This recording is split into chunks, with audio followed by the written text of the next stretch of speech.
Shalom and welcome to Parasha Espresso, your weekly fix for spiritual lessons taken from the Parasha. Grab your coffee and let's take a look at the weekly Torah reading. This week we will be looking at Parashat Vayishlach, which runs from Genesis chapter 32 verse 4 to chapter 36 verse 43. Enjoy it, and don't forget to give us your feedback on Facebook, Twitter, or via our website.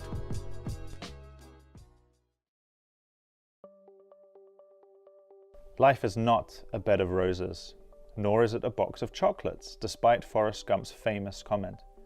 It's not a walk in the park, nor is it any of the many other cliches that people have coined over the years to describe their lot on the planet called Earth. Sometimes it seems that the many joys we experience are like the occasional rays of sun that break through the clouds on a cold January morning. And sometimes it just feels like a fight. Sure, life is beautiful, but it's also hard. This week we find ourselves at the conclusion of the Jacob story. Jacob, our lovable rogue, has finally escaped Laban and hears that his brother is now coming out to meet him. Seems like good news, until Jacob hears that Esau is coming with 400 men. Jacob fears for his life and starts to come up with a plan. Except this time it seems different, because rather than con his way out of the situation, he turns to God and prays. Maybe the time with Laban did make a positive difference after all. After prayer, Jacob decides to send Esau a present. And not just any present. Jacob essentially sends Esau a zoo, animals were equivalent to money back then, to try and placate his brother's wrath.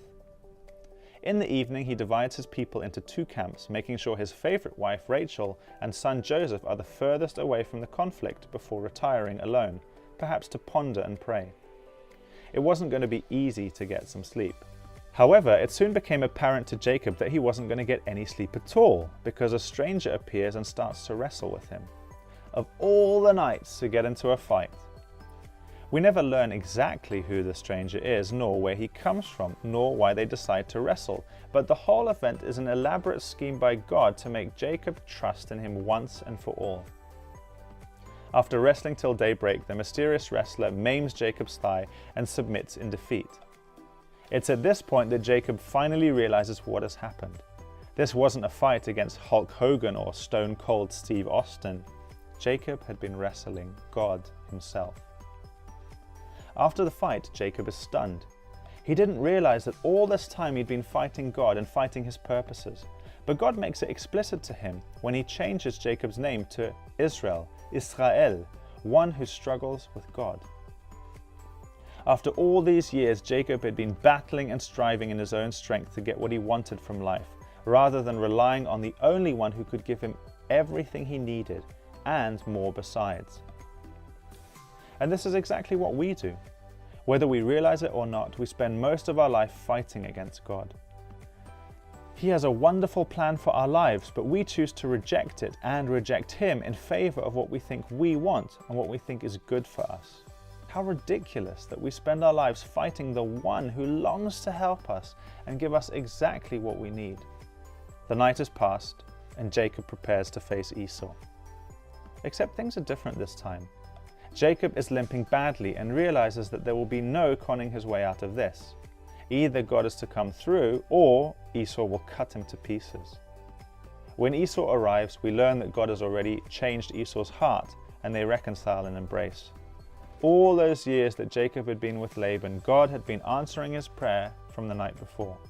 No need to fight, no need to con, no need to struggle. But that's far too easy, you might say.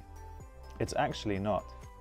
It's much easier to be a control freak and fight your way through life trying to work everything out for yourself than it is to trust that the God who made the universe would be intimately interested in every facet of your life. And not only that, but that He would actively intervene and arrange everything to work for your good. Not what you want, but for your good. God eventually had to put Jacob into a position where Jacob had to trust Him. He had no choice. Hopefully, God doesn't have to do the same to us. With a brief but somewhat horrifying intermission at a town called Shechem, the artist formerly known as Jacob arrives at Bethel and vows to serve this God who has been watching over him the whole time. The scene draws to a close with good news and bad news. Rachel gives birth to another son, Benjamin, but then dies, and Jacob also has to bury his father. The main part of Jacob's story is over, and next week we shift to another protagonist. We'll have to wait a while for the final act in the Jacob extravaganza. I don't know what your life has been like up until this point. I'm sure we've probably had very different experiences to each other. We've grown up in different countries and cultures and have a different perspective on life. I don't know if you've had a comparatively easy or hard life. And yet I know that you will have had struggles, because life is not easy. It's not what it was supposed to be or what we wanted it to be. But ask yourself, have you been struggling and fighting against the very one who is on your side? Have you been believing the lies like, he doesn't care about you or can't do anything to help you? Because I know that I have. I know that just like Jacob, sometimes I found myself fighting a losing battle against God. But 14 years ago, I surrendered. And just like Jacob, he gave me a new identity. Sure, there was a price to pay, just like Jacob. But now, rather than struggling against God, I want to struggle with him.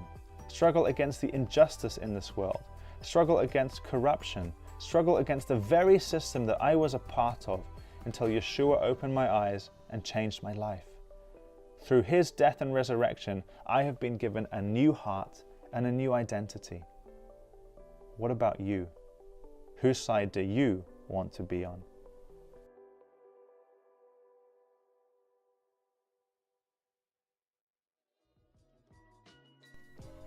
That's it for this episode. We hope you enjoyed our Parasha Espresso. Please don't forget to subscribe to make sure you get the latest episodes. We'd love to hear from you, so please get in touch with us on Facebook, Twitter, YouTube, or via our website at judenfürjesus.de.